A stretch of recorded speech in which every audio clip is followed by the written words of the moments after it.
नमस्कार दोस्तों, सर्वांग मोटिवेशन चैनल में आपका स्वागत है। दोस्तों, मौन एक ऐसी शक्ति है जिसके बल पर हम अपनी ज़्यादातर समस्याएं समझ सकते हैं और सुलझा सकते हैं। तो आज की इस बोध कहानी में आपको मौन के महत्व का ज्ञान होगा, इसलिए कहानी को अंत तक अवश्य सुनना। तो चलिए कहानी शुरू करते हैं। एक बार एक जिज्ञासु व्यक्ति आया। उसका नाम मोलुंक पुत्र था। एक बड़ा ब्राह्मण विद्वान 500 शिष्यों के साथ बुद्ध के पास आया था। निश्चित ही उसके पास बहुत सारे प्रश्न थे। एक बड़े विद्वान के पास ढेर सारे प्रश्न होते हैं, समस्याएं ही समस्याएं होती हैं। बुद्ध ने उसके चेहरे की तरफ देखा और कहा, मोलुंक पुत्र, एक शर्त है। यदि तुम शर्त पूरी करो, केवल तभी मैं उत्तर दे सकता हूँ। मैं तुम्हारे सिर में बन बनाते प्रश्नों को देख सकता हूँ।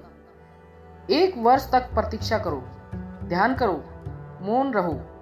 जब तुम्हारे भीतर का शोरगुल समाप्त हो जाए, जब तुम्हारी भीतर की बातचीत रुक जाए, तब तुम कुछ पूछना और मैं उत्तर दूंगा। यह मैं वचन देता हूँ। मोलुंक पुत्र कुछ चिंतित हुआ। 1 वर्ष केवल मौन रहना और तब यह व्यक्ति उत्तर देगा, और कौन जाने कि वह उत्तर सही भी है या नहीं है। तो हो सकता है कि 1 वर्ष बिल्कुल ही बेकार चला जाए। इसके उत्तर बिल्कुल व्यर्थ भी हो सकते हैं। क्या करना चाहिए?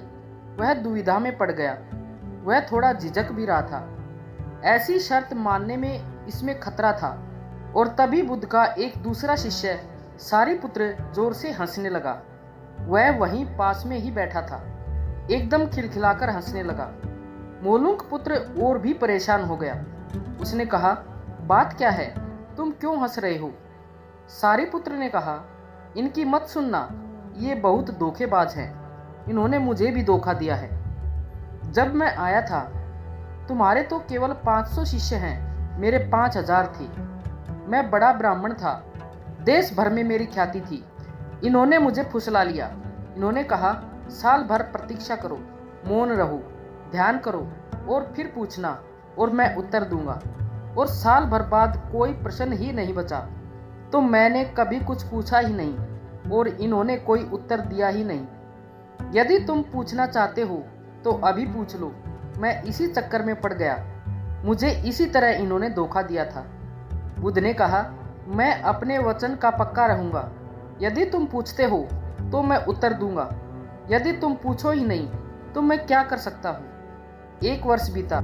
मोलुंक पुत्र ध्यान में उतर गया और मौन होता चला गया।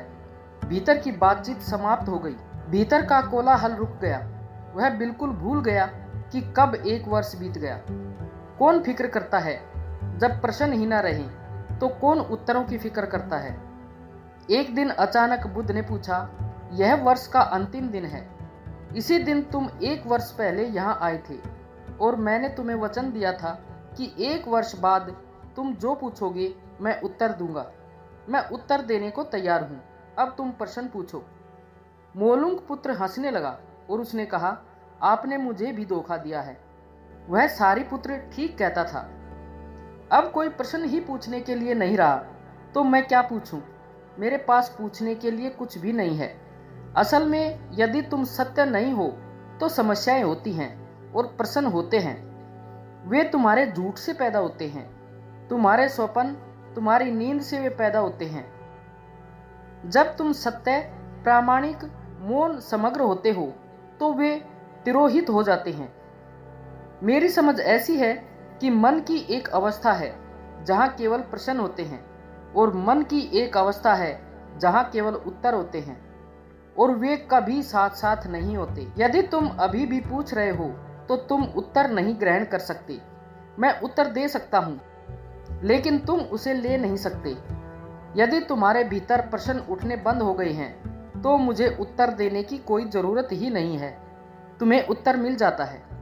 किसी प्रश्न का उत्तर नहीं दिया जा सकता है। मन की एक ऐसी अवस्था उपलब्ध करनी होती है जहां कोई प्रश्न नहीं उठते।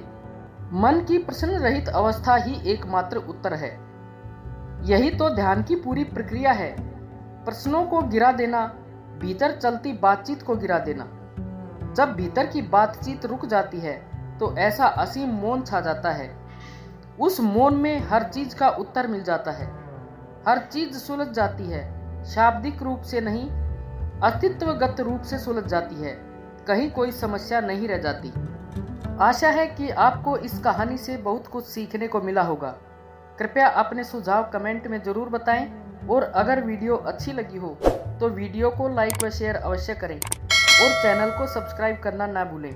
धन्यवाद। नमो बुद्धाय।